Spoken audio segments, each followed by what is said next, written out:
Amazing. Well, honestly, man, first of all, it's a pleasure to be on the same call. I think, in my opinion, when I first met you, I can safely say, based on the conversation we had, you've been one of the region's tech stars. And I don't mean the incubator. I mean, like, one of the people that drove huge changes in the UAE for technical infrastructure and, in this region at an enterprise level, especially, I think, when people were going from on-prem deployment to cloud. I think this was a huge thing. And yeah, my first impression was just like, wow, like I didn't know you had this much experience in this field. And this was, before cloud was cool and you had people doing consulting, and you were going on focus for migration, scalability, disaster recovery, security. So we touched on a few topics. And I think when I reached the topic of AI, I found it very cool that the way you approach technology has always been as an instrument and a tool to serve the business and find out what the business problems are. And yeah, this kind of brings us to the main topic of today, which is like, LLMs and AI, how to implement it. I think you've mentioned previously you worked on an AI use case. I think right now still working on it with Emirates Group. I don't know how much you can disclose on this topic, but how do you find the largest organizations approaching these kinds of implementations? Are they doing more of a let's add this and embed it everywhere, or would you say it's like, hey, here's the problem statement we have, and this is how AI could help us? So yeah, let me know what you think. So first of all, of course, thank you for uh, uh, supporting this idea to start doing these meetings and evaluate different use cases, because a lot of things happen in an industry moving very fast. So like literally every single week something happening. We were doing like few weeks ago for Emirates. This week Apple introduced a lot of things, and so I believe so we would be able to meet like frequent enough just to discuss whatever we have up to date. And for big organization, as you asked, I would say that we need to consider general development and product cycles for corporation. It doesn't happen so quickly as we can expect. For example, average cycle for Meta or for other corporation 1 year just to launch products and validate and do a lot of things. So it's not so rapid. And for Emirates, of course, they exploring opportunities. They're looking how to not leverage AI, but how to reinvent their business on AI platform, on generative AI platform. And our particular use case was how to help travelers, how to support people with anxiety, how to support senior people, how to support people with disabilities to navigate through all travel procedures, from getting the best flight and ticket till destination support. And what's interesting, so I would say in this particular use case, if you will narrow down,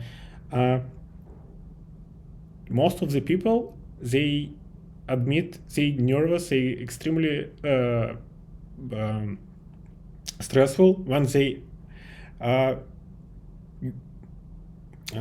interact with the airport procedures, when they are inside of airport, because this area not really familiar for majority of people. And what's interesting during this case, so what I discovered, only 3% of world population yearly at least once flying on airplane. So basically majority of people never, like within 1 year, so it's yearly statistics. So they do not do any travel, they don't know these procedures, and of course this type of interaction for them always a challenge. And with help of AI assistance, I believe it's possible to give them some kind of magic tool, magic supporter who will be able to navigate together with them, help on tactical level to handle some like use cases during their flight, or navigate through entire journey to explain what kind of documents required, what kind of preparation required, climate, cultural, medical, security, whatever it could be.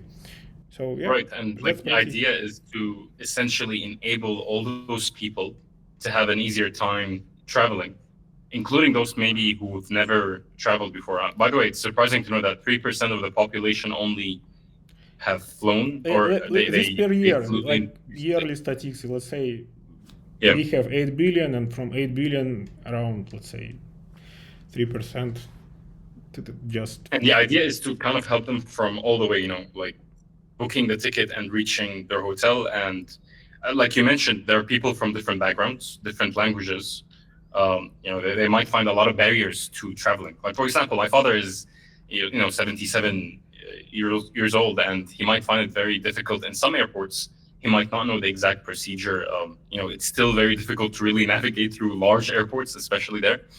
So it's a very interesting use case or problem statement that you've been trying to figure out. Yes, exactly, and especially even for like regular travelers with family. So big airports like European airports, or some big hubs in US. You need to have a special skills. You have to be prepared for special way of doing some particular procedures, because different rules. Some airports they require some intermediate levels of control. Some airports may not, and so if you get back to this AI assistant, so of course it when you have like step-by-step support, if somebody will tell you in advance, let's say in this airport be prepared for certain level of procedures, you're mentally prepared, you're safe, and you understand. So this is not something extraordinary, this is part of the routine, all people doing this, and it is not because of something wrong with you or something good with you. This just like normal life. So Right. and this one of the use cases. So what I see could be exposed to end customers, because automatically it like immediate value for them. So on the spot, people like who need this support, they they're ready for any type of assistance, right, at the moment. So we cannot allocate the human assistant to each of those travelers, but having this smart, intelligent, empathic, so it all this configurable. So you can shape this assistant tone of voice, level of detailization, language, of course, to every single person who is using this travel, whatever facilities. Right. And I can imagine, I think with airlines, they have a lot of data, maybe unstructured, maybe structured. Some of it, it's like a mix. And I think formalizing all of this for the traveler and their need is, or it must be a bit of a challenge, at least streamlining all this data. And you see, and it is very good point about data, because let's think about data which big companies maintain, right? They maintain a lot of data which is related to regulations, like any type of special services, and so on and so forth.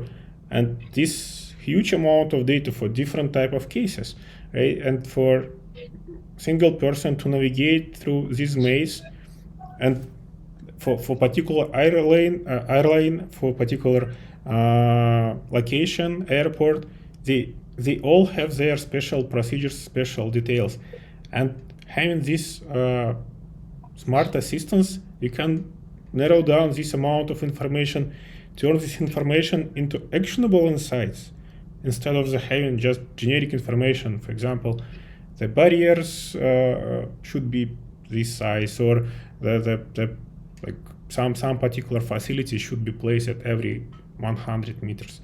So you'll have something which relevant for your case. If you traveled with kids, like do they have any like places for kids and families, or if you travel with senior people, what do they have, or people who require medical assistance, what do they have. That's Right. That's very cool, because what you're saying is I would have the same question, but based on my persona. Let's say there's a pregnant woman versus a non-pregnant woman who's maybe in her 70s. They might ask the same question, or they might need to reach the same destination in the airport or after the airport, but they will get different answers because their persona is different. exactly, absolutely the same questions. So basically, we have three moving parts: the personal context, the destination or situational context, and then we have a digital persona setting. So depends on what kind of digital persona talking to you. So let's say if it for senior people, it would be one level of language and granularity, and so on. If it will be for families different level. So of course this type of like flexibility uh, allows to achieve most like the best possible value at the moment.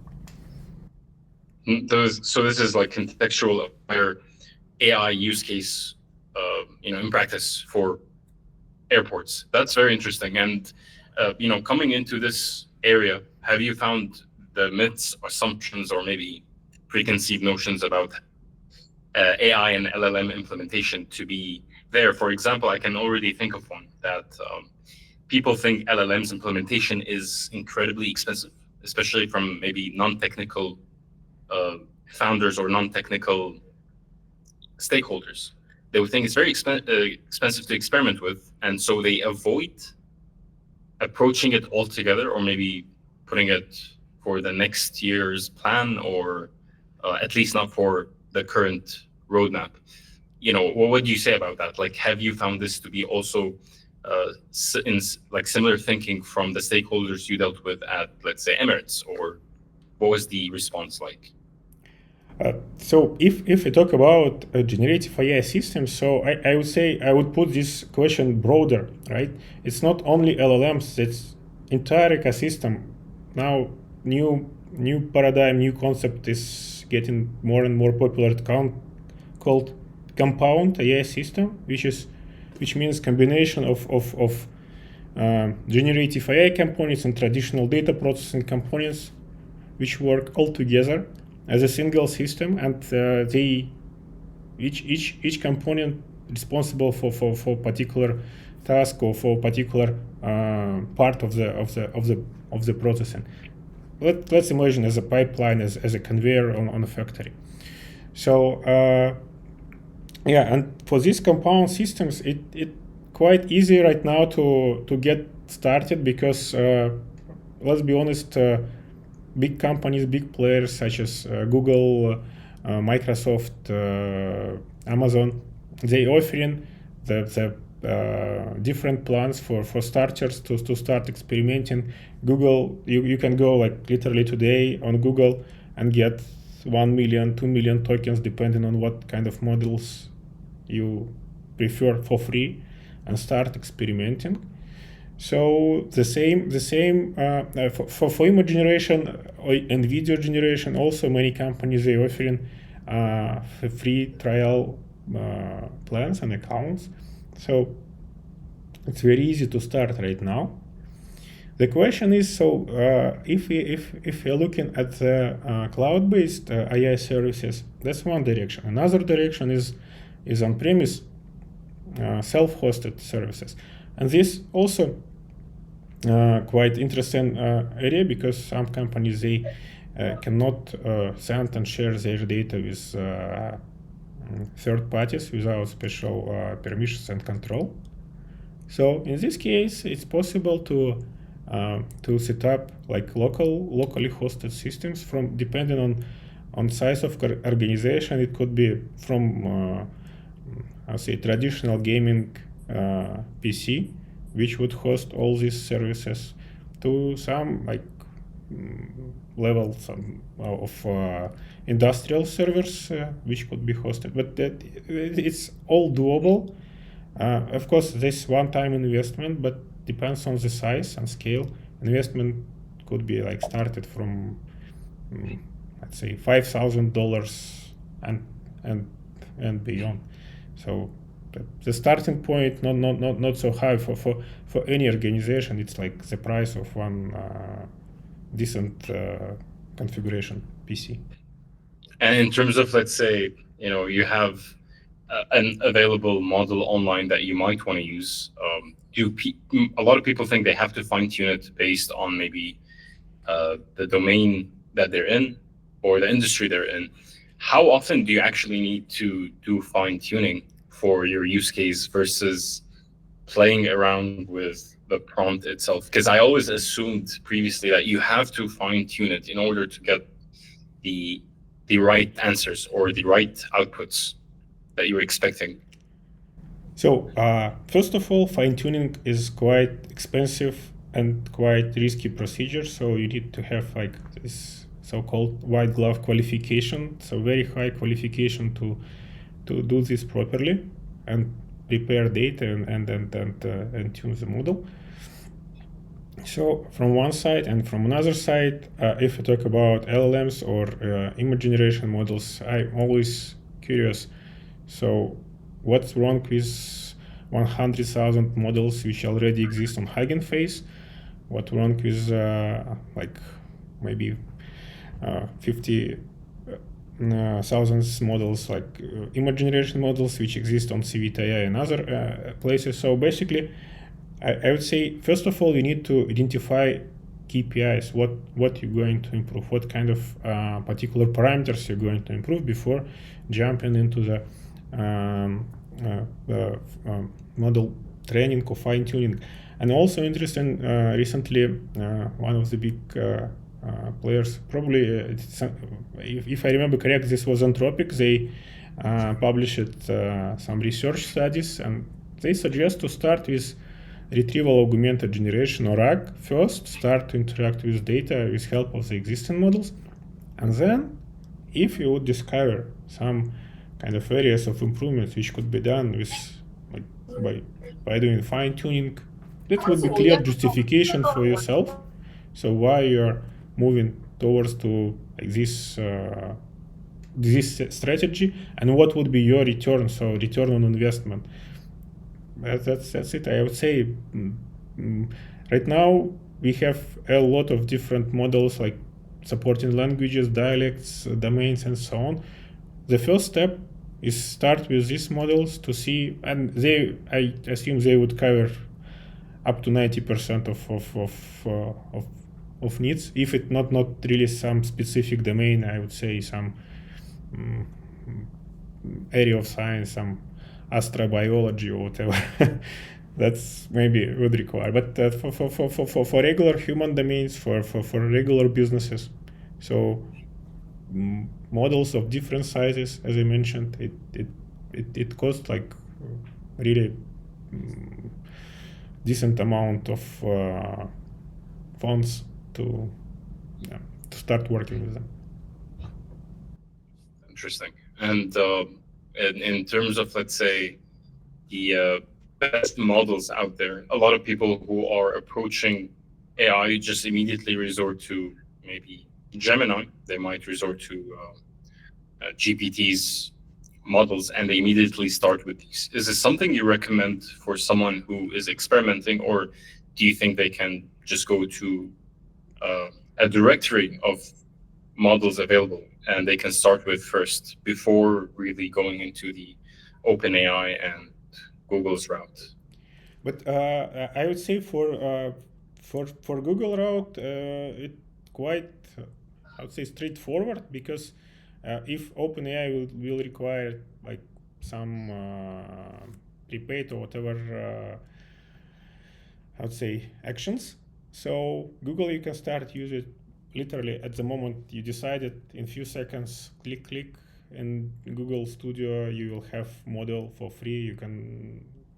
You can do whatever you want to try to verify. You will get endpoint as API, like it's already there. I would say for Google it's easy. So even recently I was playing around with some, how to say, smart mixing of different models, and Google was one of them. So it just there, so you can play with different models, compare their performance, and most of the models, I would say, they quick enough to respond. And even quality for regular questions. So when people compare, for example, OpenAI most recent models with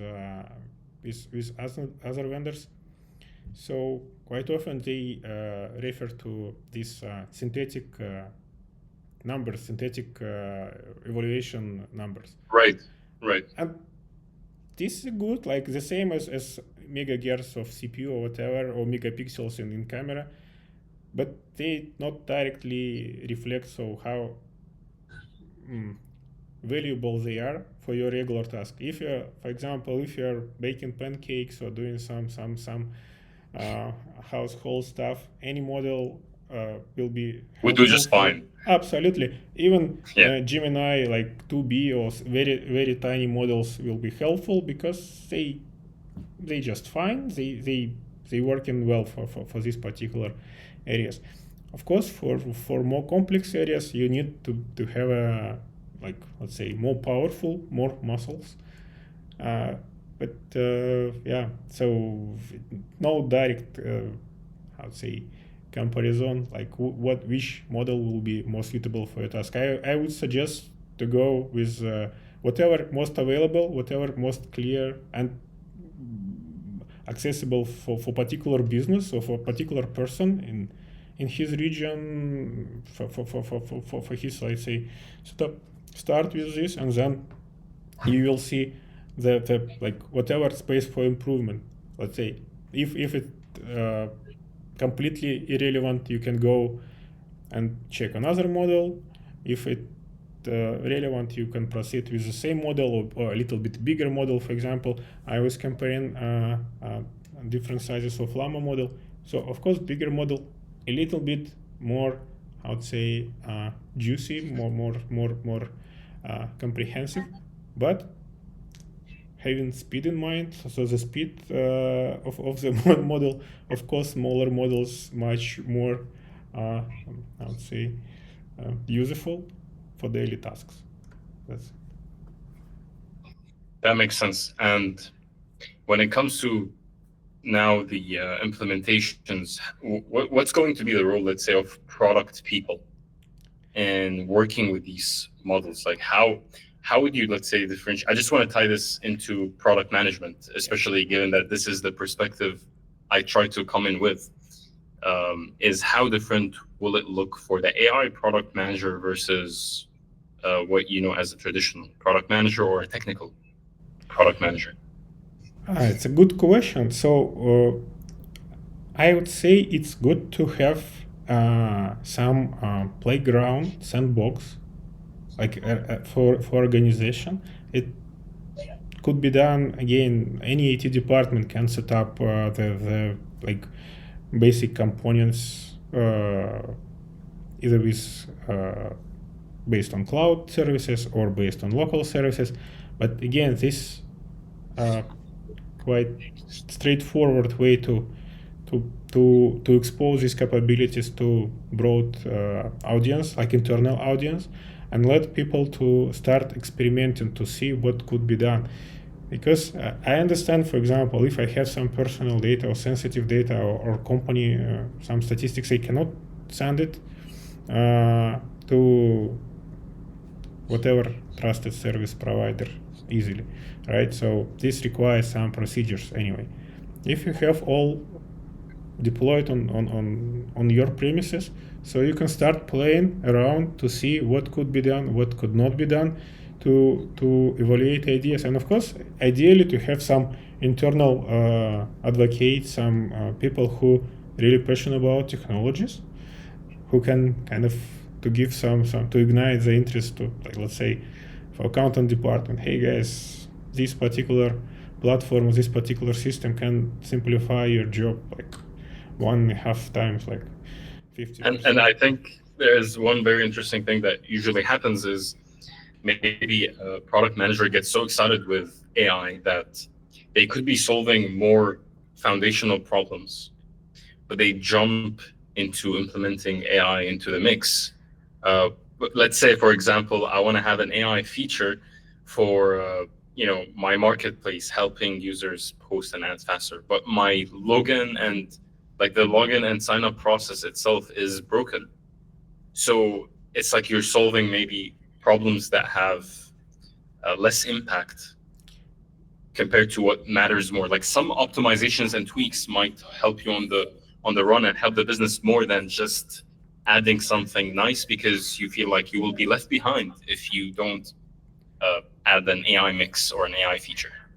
Yeah, but you see, so that's as always. So these kind of features, they uh, let's say, if they're properly applied, so they can help. If they're not properly applied, it could go wrong. So how many times, for example, we've got to some like corporate bots or chatbots, and they were completely useless, and just you waste the time till the moment Yep. when this bot will switch you to a Human. human Yeah. assistant, right? So this similar idea here, and I feel right now the most I'd say the bulletproof strategy start with low hanging fruits. Deploy to first of all make these tools accessible to entire organization, to all people should be able easily without any like special procedures to get in touch with these tools.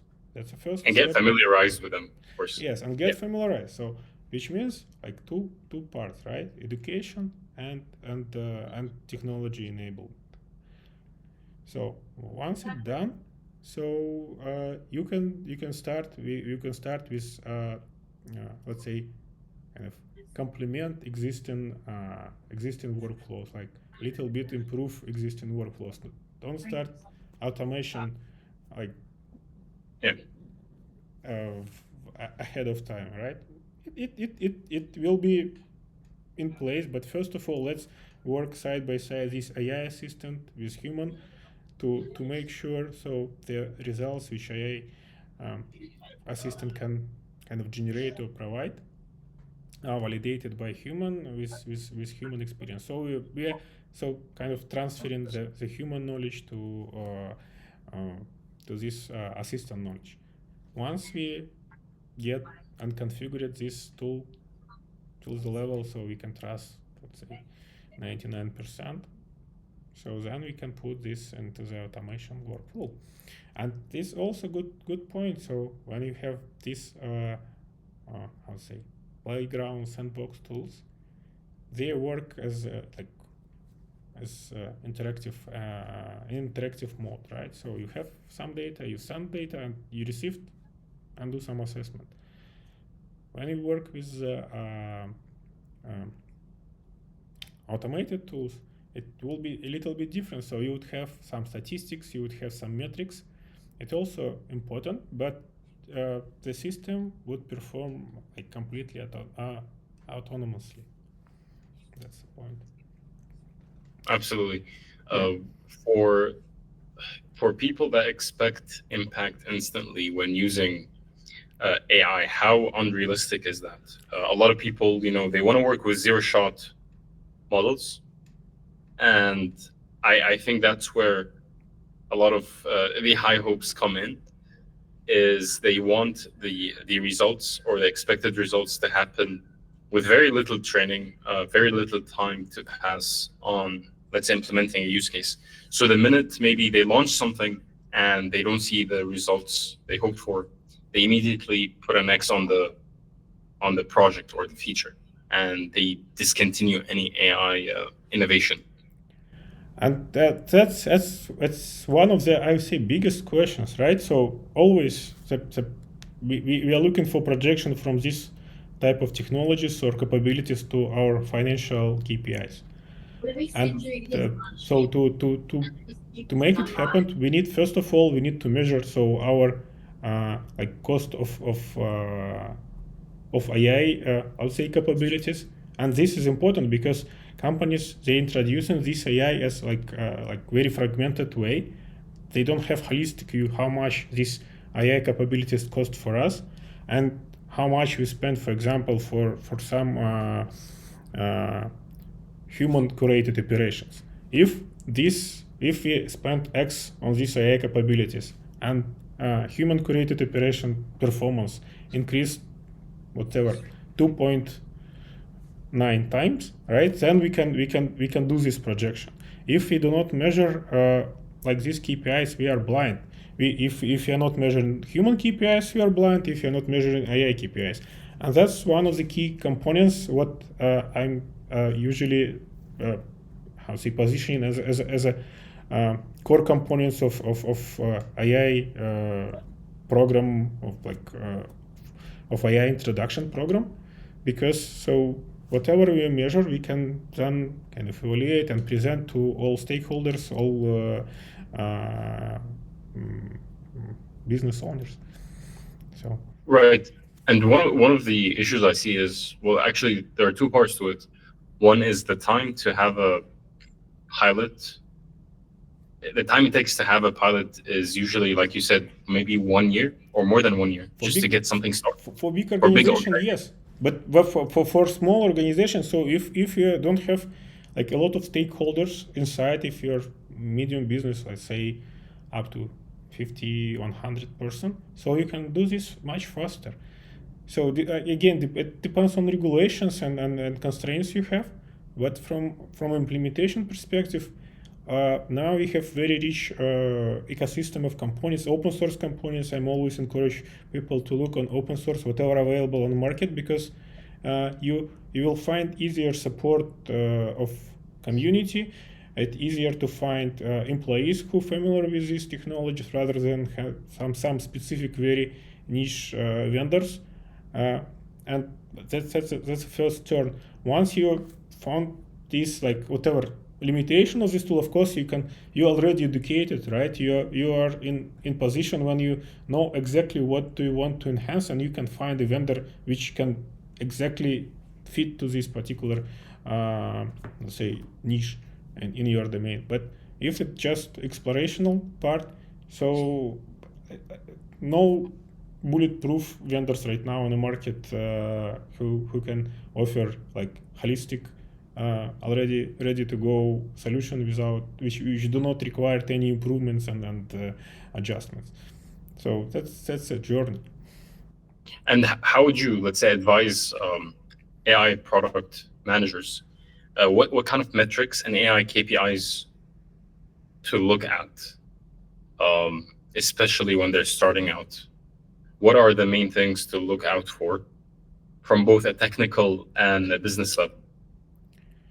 So from technical level, of course, it's a way to see.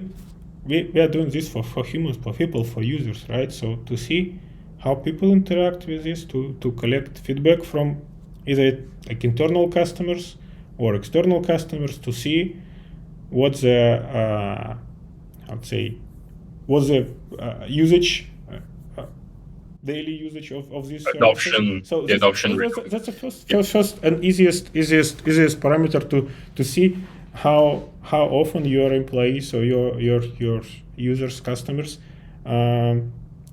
use the services you offer.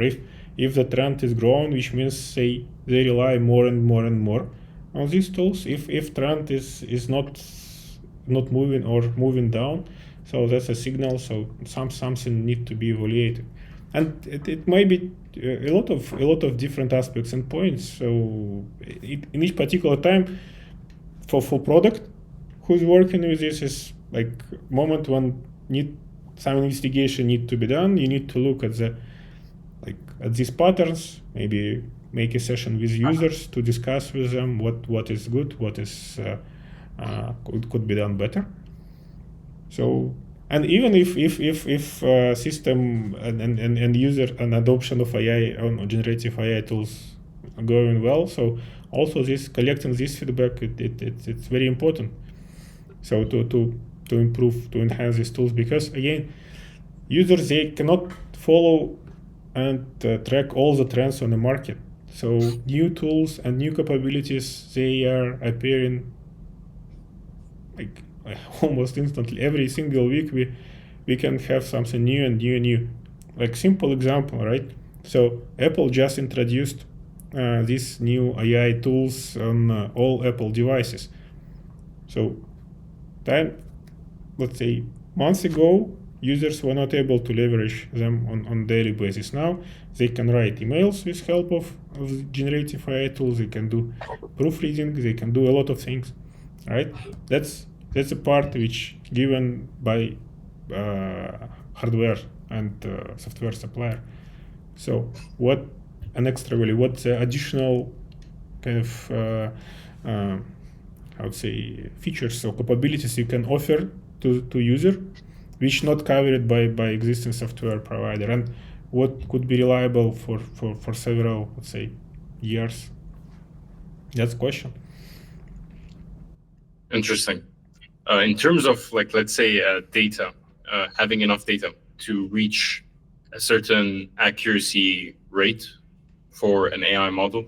So just ensuring, you always get the right output and there is no hallucination, no errors in the expected output.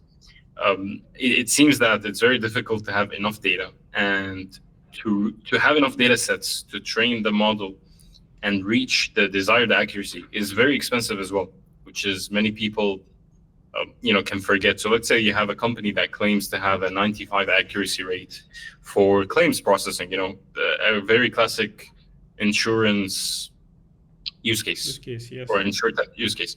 So how much, like, when is it going to be, easy to have data sets augmented or generated to help startups with not enough data, reach that? I'll tell you, it's also interesting point. So first time I had this kind of uh, discovery when one of our team were working on let's say computer vision tasks, and they discovered so augmenting data or mixing data, synthetic data with real data can significantly improve the accuracy of model for real cases. And what we can see now, these big models like Llama 400 billion and OpenAI models and Anthropic models, a lot of companies are using these models as synthetic data generators, because for their particular, for example, if they want to kind of improve very specific domain which relevant for them for smaller model, so it decent choice to start working with such model as a first how to say first choice, and then look at the particular data sources what could be let's say purchased on the market or maybe already exist on the market. Not obvious to answer the question without in-depth research. I would say, for example, one of my interest domain, the fashion and digital dresses. So how to find the decent data set for this particular very specific domain when you have like proper data set, balanced data set, different types of garments and so on and so forth. They not really like easy accessible, but they exist. There are a lot of companies who is storing this data. Maybe for them it's data not for training, for some other purposes, but this data exists, and just a matter uh, of time time and research how to discover them and how to find this data for you. And data but right now is one of the most, like, I'd say, valuable assets for models and for model training and accuracy. But let's be honest, the existing models, like say top models, they're powerful enough to work in like out of the box without any enhancement. So unless you are looking for some very specific for your domain. Makes sense. Yeah, and overall, I like interesting. What do you think about the like overall, I would say, sentiment on the market about these technologies? Because right now I feel, let's say, many people saying this is a hype, right?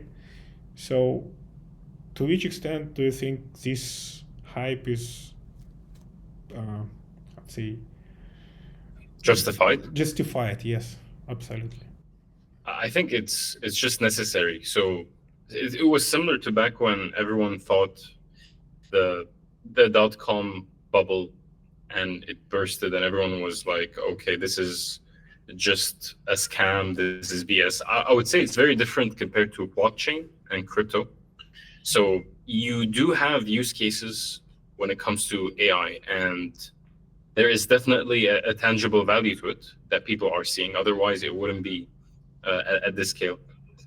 But I also think it's just that there's going to be a necessary evil where people will take advantage of the hype, and you will end up with many useless use cases. You'll end up with many bad implementations, bad practices. And I do think this is, again, necessary for us to learn on how to use AI, when not to use AI, and reach the point where we know about maybe ethics, compliance. So I think the more we get into it and the more there is hype, I feel like the better, because again, this only will force everyone to either get involved, experiment, screw up, and then come back with a learning from it. So it will be a validated learning. You know what not to do after that. But does that mean the AI hype is going away? I don't think so. I think it's going to stay there. I mean, AI is not exactly a new term. There's always been a hype. It's just wait in waves. It comes maybe in late 1900s. It shows again, and then in the early 2000s, and then again 2010, and then now. It's just now it has become more accessible to the average person compared to back then when only PhDs and people heavily involved in research were talking about it and showing you what you could do with it. Now you get to have that aha moment right in front of you with ChatGPT, and I think that was the whole thing with ChatGPT is it allowed that to happen at scale. But does that mean the AI hype is going away? Absolutely not. I think if anything, more people are involved, more people are learning how to use it and know what to avoid when it comes to implementing such technology. Yeah, that's true, and that I'm thinking also interesting trends right now. These agentic frameworks and like overall agentic direction when basically these AI tools can work autonomously to solve some problems. So it would be interesting to see to which extent we can delegate to them to make decisions, right, autonomously without any human creation, Intervention. Yeah. because you see that some, like, let's be honest, very intelligent uh, system, right? Some very intelligent uh, digital something doing something. So how can we make sure so this system will be how to say, keep track of our interest all the way, not doing something else? That's a question. No, exactly. I think if you have maybe a human who doesn't have the interest of humans, their best interests aren't for humans, then in this case you would have AI that could potentially be autonomous enough to not put humans as a priority or what we want as one of the factors. So yeah, but again, like the AI is always going to be programmed by humans. It's just a matter of how insane or how crazy is the human behind AI going to be. Yeah, that's true. That's true. So uh, let's maybe conclude for today. So it Yeah. was big uh, dive into the AI essentials, and yeah. So The nice part is there's probably someone who doesn't want to watch the whole thing and could just use an AI tool to get a summary of what we talked about, and they don't even need to worry about watching in every entire second, which is ironic in all of this. Yeah, that's true. Okay, see you next time. Awesome. See you. Thanks for today. I'll Bye see you bye. next time.